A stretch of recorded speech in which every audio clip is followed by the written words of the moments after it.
Yang pertama, pertanyaan besarnya adalah apa yang membuat koalisinya itu gemuk ya? Atau apa yang membuat kabinetnya besar?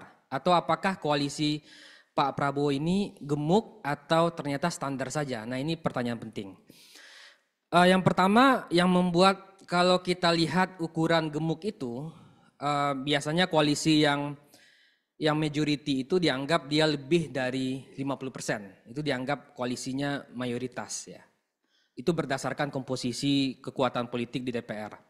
Tapi kalau mendekati 70% atau lebih dari 70% koalisinya, itu biasanya dianggap sebagai super majority coalition ya.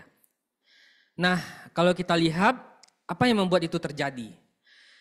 Karena kita menganut sistem multipartai dan sistem multipartai kita ini cukup ekstrim ya, dibandingkan jumlah partai yang efektif di parlemen, itu membuat jumlah partai menjadi banyak, tidak ada partai yang dominan di DPR, bahkan sejak tahun 2004, pemilu 2004, itu tidak ada partai yang tembus di atas 25% suara di DPR, ya, atau 25% kursi. Nah, itu membuat akhirnya siapapun presiden yang terpilih itu akhirnya harus membuat koalisi. Nah, makanya kemudian sejak pemilu presiden pertama 2004 diikuti oleh Pak SBY sebagai pemenang, 2009, 2014, 2019 dan sampai 2024 setiap presiden terpilih akhirnya membuat koalisi karena tidak ada partai yang dominan di DPR sehingga mereka harus berkoalisi.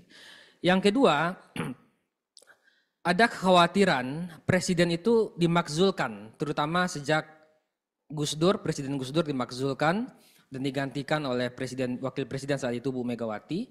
Ada kekhawatiran presiden-presiden itu dimakzulkan oleh DPR sehingga mereka harus memastikan koalisinya aman di DPR.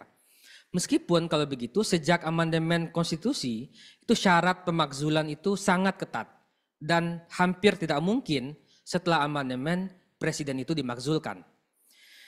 Nah, alasan yang ketiga kenapa koalisi itu menjadi super majority itu atau majority itu adanya kekhawatiran dari presiden-presiden terpilih setelah 2004 mereka mendapatkan gangguan di DPR sehingga mereka nggak fokus bekerja. Ya.